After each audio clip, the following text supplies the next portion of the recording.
Hi everyone, and welcome to today's Course in Miracles teaching for January 6, 2025. I hope everyone had a happy new year, and thank you for being here. My name is Deborah, if you're new to the channel, and we are doing the weekly teaching in A Course in Miracles. We are on Chapter 2, the separation and the atonement, and we are doing section, I lost my place. Let's see here. We're in section 3, the altar of God. So if you just like to get comfortable, I'll be reading the teaching, and then after the teaching I'll do a light language activation to bring in the frequency, hold that in for the teaching for the week.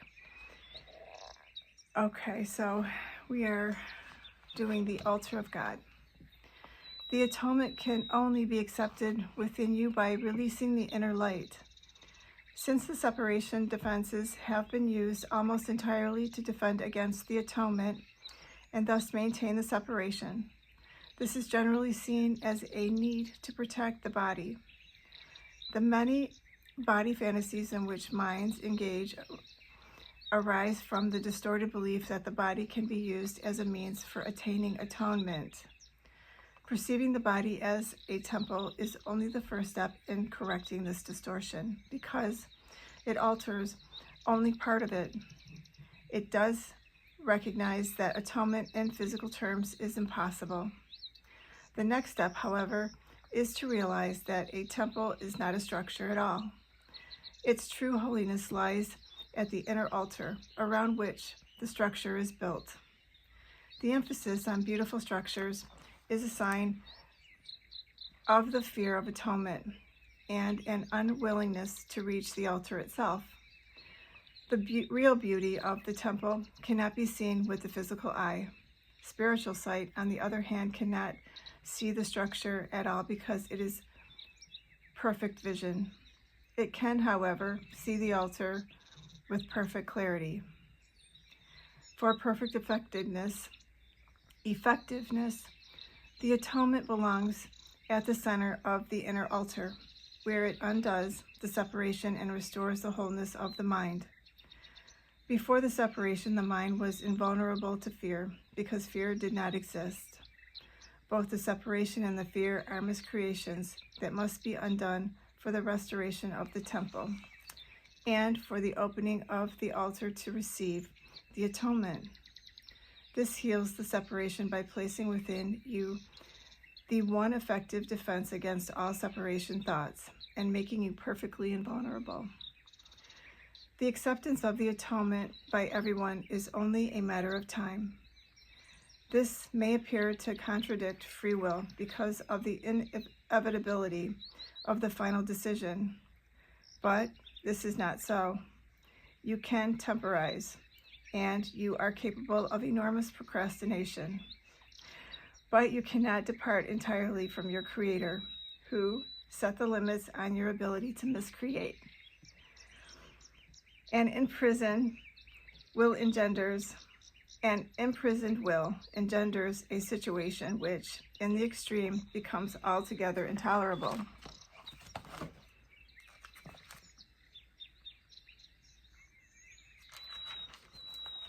Tolerance for pain may be high, but it is not without limit.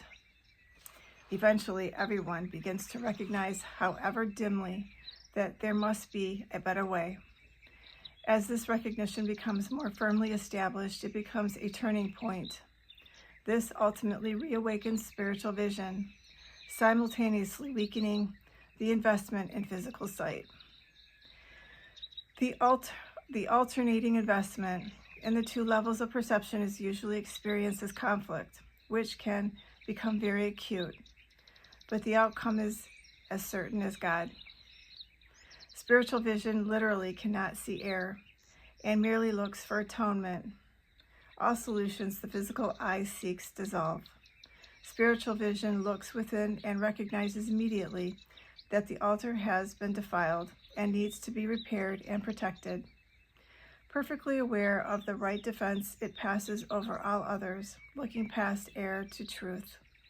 Because of the strength of its vision, it brings the mind into its service.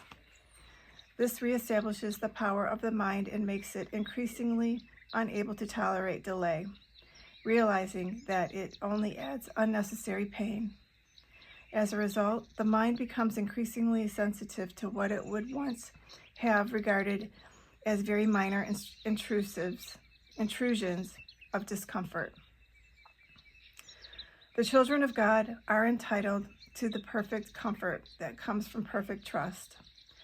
Until they achieve this, they waste themselves and their true creative powers on useless attempts to make themselves more comfortable by inappropriate means. But the real means are already provided and do not involve any effort at all on their part.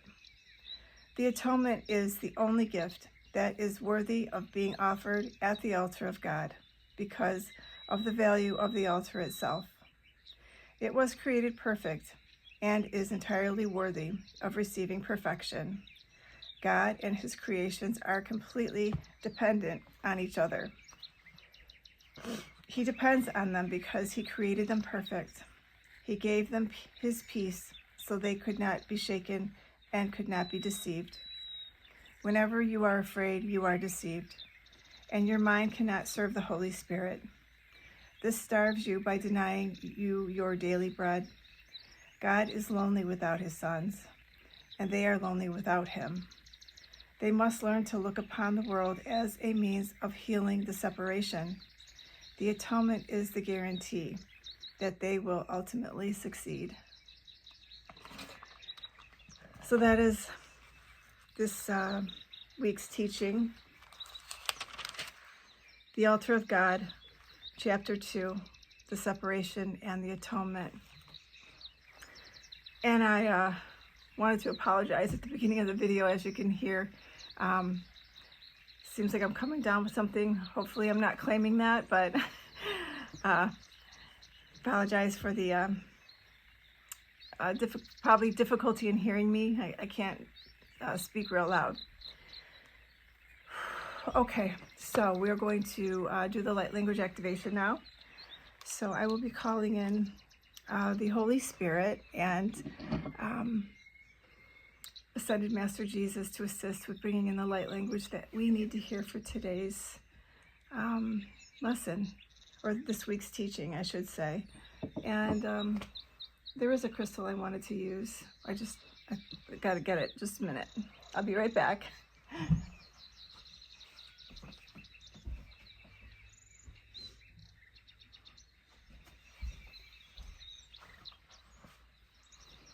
Okay, I'm going to be using my rose quartz crystal just to bring in the frequency of love.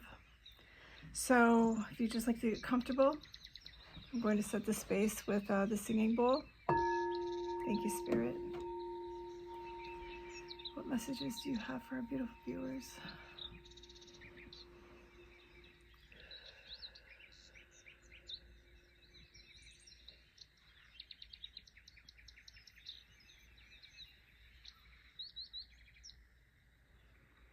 O te sheta to o kawaiti o shakata iti o shakawahiti o shakodororiri o shakawahiti o shako ohuwakiti o kata I shakata o kawahiti ishititi o kawashiti o shukawahiti ishi o kawatiti ishako tutututu o iti ha kawahiti o shaho kawahi o kawahi o kawahi.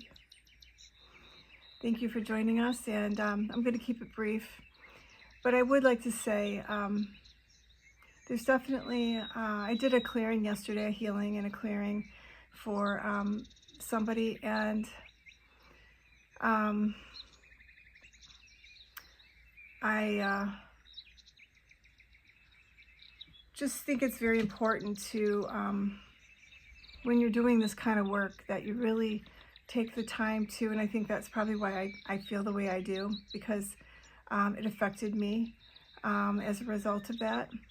So just really do good spiritual hygiene, grounding into Mother Gaia, just keeping your field clean, keeping your vibration high, and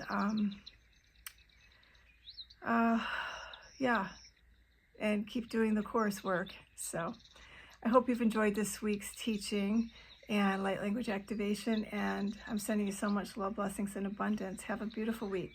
Namaste.